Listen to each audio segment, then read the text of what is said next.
या ठिकाणी 24 कल्याण लोकसभामध्ये त्या ठिकाणी अर्ज भरत असतानाची मुख्य प्रमुख कारणे की मुख्यमंत्री हे लोकांना वेगवेगळ्या पद्धतीनं फक्त भूलथापा देतात असं मला वाटतं आणि मला अधिकारवाणीनं एकनाथरावजींना बोलायची संधी मिळते. त्या ठिकाणी व्यक्तिगत पातळीवरती आपण जर तुमच्या मतदारसंघाबद्दल बोललो तर श्रीकांत शिंदे कितीही ओरडून सांगत असले विकास झाला तरी पूर्वी तुम्ही केला असेल त्याच्याबद्दल मला दुमत नाही आहे. पण आत्ता 2.5 वर्षांमध्ये फक्त तुम्ही आदित्य ठाकरे विरुद्ध श्रीकांत शिंदे, एकनाथ शिंदे विरुद्ध उद्धव ठाकरे एवढ्याच लढाया तुम्ही बघता. ह्याला पळव त्याला बळव, हे माझं ते माझं, हे काही होत नाही आहे. तुम्हाला मी सांगू इच्छितो इथं लढण्याचे मुख्य कारण आहेत.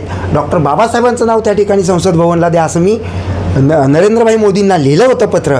नरेंद्रभाई मोदी छोट्या छोट्या लोकांना भेटतात, त्यांचं कौतुक करतात आणि बाबासाहेबांचं नाव द्यायला ना नकार द्यायचा आहे का? मला कुठलंही प्रशब्द त्यांनी उत्तर दिलं नाही. शेवटी नाराज व्हायच्या त्या सेतूला मासाहेब जिजाऊंचं नाव द्या म्हणणारा मी पत्र लिहून ह्याच्यावरती त्यांनी अटलजींचं नाव दिलं. अटलजी मोठे आहेत, त्यांच्या जागी ते योग्य आहेत, पण राजमाता जिजाऊन पुढं अटलजी कोण हा प्रश्न मी भाजपला विचारतो. तुम्ही राजमाता जिजाऊ, छत्रपती शिवाजी महाराज आणि डॉक्टर बाबासाहेबांचं नाव घेता. छत्रपती शिवाजी महाराजांच्या त्या सेतू आपल्या काय म्हणतात त्याला समुद्रकिनारी असल्या अरबी समुद्रात त्या स्मारकाला तुम्ही वीटसुद्धा लावली नाही आणि इथं येऊन त्या उदयनराजेंना तुम्ही तिकीट देता.